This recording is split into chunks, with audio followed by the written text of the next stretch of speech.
In the early hours of June 22, 1941, Moscow, Leningrad, Kiev, and Minsk lay quiet under the cover of night, unaware of the impending storm.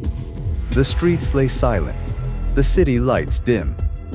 Meanwhile, along the vast 3,000-kilometer-long Soviet-German border, darkness enveloped the forests and fields as Soviet soldiers remained oblivious to the history-altering event about to unfold. At 2:55 a.m., the vanguard of the German forces silently crossed the border, assembling their iron tide under the cover of night. At 3:45 a.m., some sleepless residents near the border might have heard the deep rumble of engines overhead. It is the roar of German bombers cutting through the stillness of the night sky. Within hours, the German army surged across the frontier, marking the full-scale commencement of Operation Barbarossa. The largest land war in human history had begun.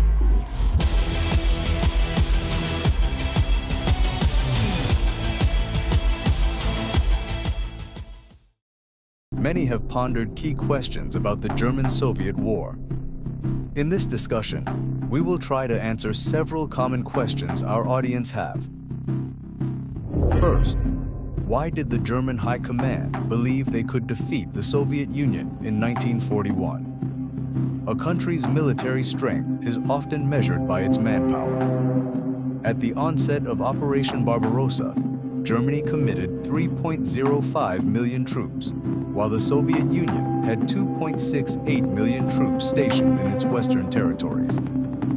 At first glance, the two sides appeared evenly matched, with Germany even holding a slight numerical advantage. In terms of equipment, although the German army was at a numerical disadvantage, it had a significant edge in quality. The German Panzer III and Panzer IV tanks were far superior to the Soviet T-26 and BT-7 light tanks.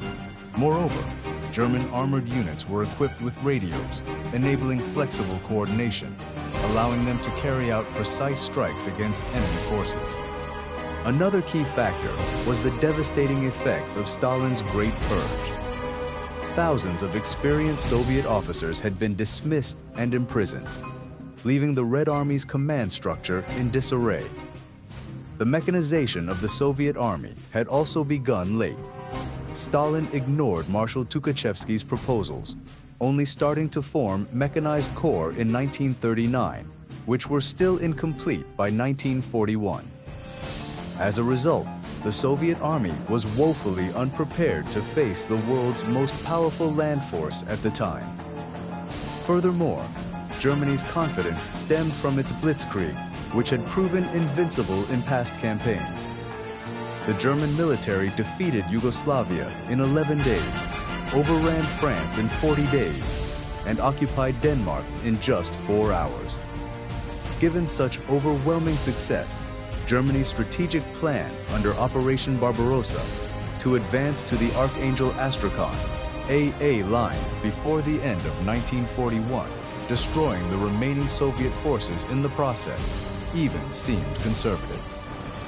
The German High Command believed that a well-executed blitzkrieg could swiftly shatter the unprepared Soviet Union.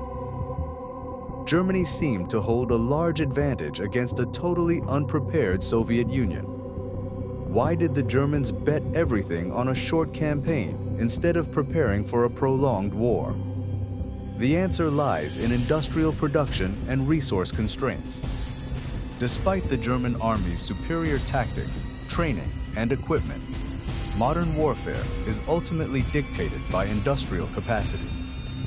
If the war turned into a prolonged conflict, Germany's disparities in resources and production capacity would become insurmountable.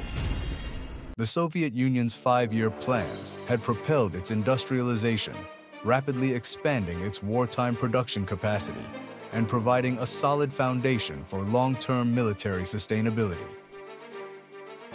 In heavy weapons production, the Soviet Union vastly outproduced Germany. The Soviet Union held a large advantage over Germany in key areas of military equipment production. In terms of tanks and artillery, the Soviets had a significant advantage, fielding far more than the Germans. While Germany initially led in truck production, the U.S. Lend-Lease Act played a crucial role in supplying the Soviet Union with a large number of trucks, eventually surpassing Germany's own output.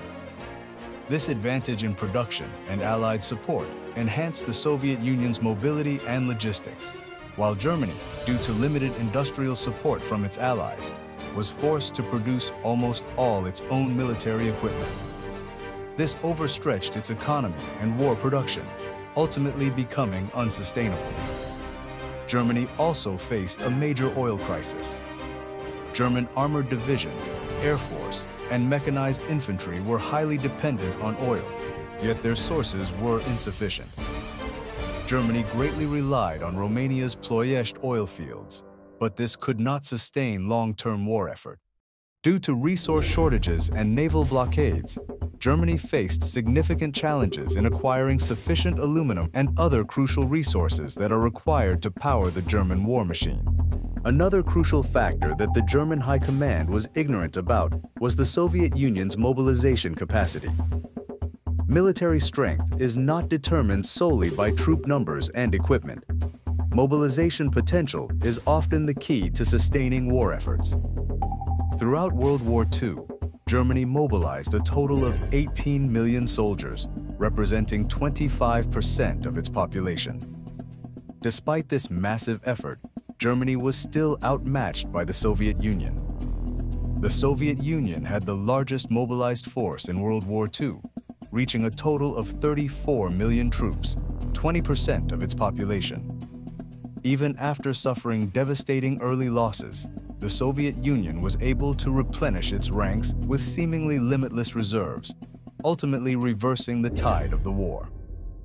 By the time the Germans reached Moscow, the Soviet Union had already lost over 5 million soldiers, double what the German High Command had originally estimated.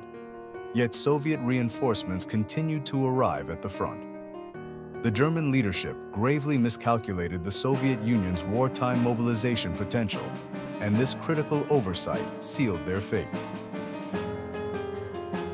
Faced with these constraints, Germany had no choice but to adopt a quick victory strategy. The longer the war dragged on, the worse its situation would become, while the Soviet Union's wartime economy and industrial machine would only grow stronger. However, achieving a swift and decisive victory required careful strategic choices, and one of the most debated decisions of the campaign against the USSR was whether to prioritize Kiev or Moscow.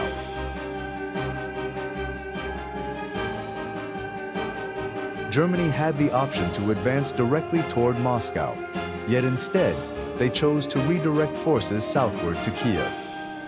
This decision has been controversial, but critics often overlook the actual battlefield conditions. 1. Logistical challenges. After the Battle of Smolensk, Army Group Center suffered heavy casualties and required urgent resupply. The arrival of autumn brought relentless rains, turning roads into thick mud and slowing German mechanized forces. Furthermore, Soviet rail gauge differences meant that German logistics relied on converted railway lines, severely restricting supply flow. Ammunition, fuel, and winter clothing were running critically low. Even the best tanks are useless without fuel and shells. 2. The strength of Soviet defenses. Moscow was not defenseless.